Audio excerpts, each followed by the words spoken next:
If you look at worldwide internet traffic in the year 2000, if you look at the entire traffic that moved across the entire internet in 2000, that's actually equal to today the traffic that's caused by YouTube alone.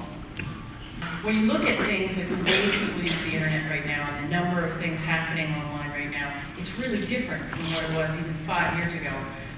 MySpace, for example, has 64.4 million unique visitors in a month. This was February 2007, which just happens to be when I pulled this statistic. That's equivalent to the population of France. Half of the world's population has mobile phones. That may or may not be a surprising statistic to you. What is surprising is that 2/3 of the mobile phone users are from developing countries. In 2008, the number of text messages sent worldwide will exceed 2 trillion.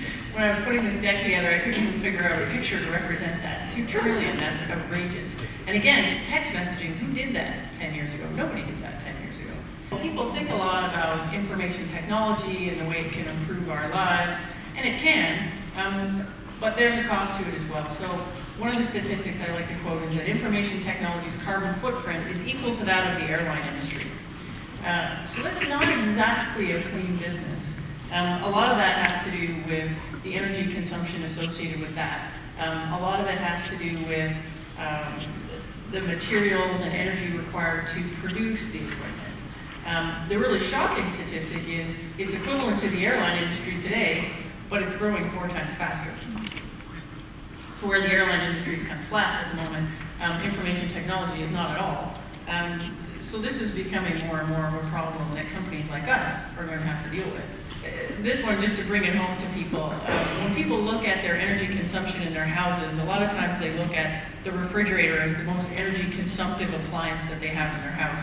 A statistic that came by recently was that a Sony PlayStation 3 consumes 5 times more energy than a medium-sized refrigerator.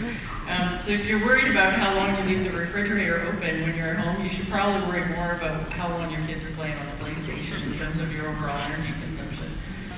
The other kind of shocking thing is that when you look at the waste associated with consumer electronics particularly, there is a lot of nasty stuff that's in that. I mean,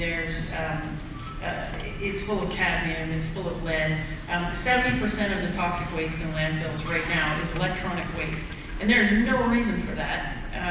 Absolutely all of that material can be recycled or reused or repurposed.